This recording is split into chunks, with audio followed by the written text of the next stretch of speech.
জামাইয়ের অফারে হুটহাট ডিনার, তা তো আর মিস করা যায় না, তাও আবার নিজের ফেভারিট উড হাউস গ্রিলে। ফার্স্টে গিয়েই আমরা অর্ডার করে ফেলি, আর এইদিকে ওরা আমাদেরকে ওয়েলকাম হিসাবে ওয়েলকাম স্যুপ দেয়। খুব মিনিমাল ছিল। সন্ধ্যে টাইমে এমন স্যুপ খেলে আসলেই রিল্যাক্স লাগে। এদিকে দেখছিলাম সানডেতে 50% লেস থাকে, যদিও আমরা ওয়েনসডেতে গিয়েছিলাম। আর এইদিকে অর্ডার পরে ওরা আমাদেরকে স্টেকটা দেখাতে নিয়ে এসেছিল। দেখানোর উদ্দেশ্য হচ্ছে কি দিচ্ছে, কেমন দিচ্ছে, সব ঠিক আছে কিনা। আমরা দুটো ড্রিঙ্কস অর্ডার করেছিলাম, একটা ম্যাঙ্গোবেরি আর একটা স্ট্রবেরি মিন্ট।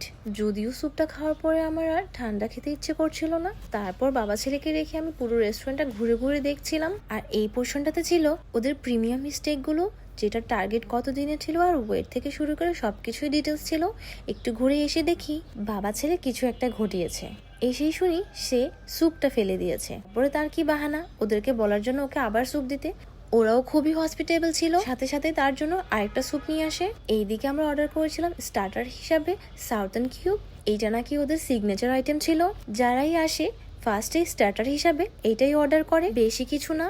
শুধু পটেটো আর মিটকে চিজের সাথে মনে হয় কুক করে দিয়েছে। তারপর আমি ড্রিঙ্কস গুলো ট্রাই করি, খুবই রিফ্রেশিং ড্রিঙ্কস ছিল। অনেক গরমের মধ্যে এমন একটা ড্রিঙ্কস পেলে মাইন্ডটাকে কাম করে দিবে। এইদিকে আমাদের মেইন কোর্সের অর্ডার চলে আসে।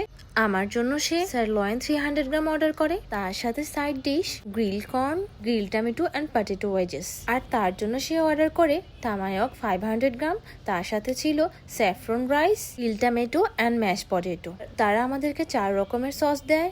আমি আর সে সবসময় মিডিয়াম রেয়ার পছন্দ করি। সবকিছু ফাটাফাটি থাকলেও স্যাফরন রাইসটা কেন জানি আমার একদমই পছন্দ হয়নি। সে ভেবেছে আমি খেতে পারবো না, কিন্তু বরাবরই আমি কখনো স্টেক ওয়েস্ট করি না। এইদিকে খাওয়া শেষে আমাদের পার্সেল চলে আসে, কিন্তু আমার চেলা বলছিল সে স্যুপটা নিয়েই বাসায় যাবে। তার কাছে স্যুপটা অনেক ভালো লেগেছে।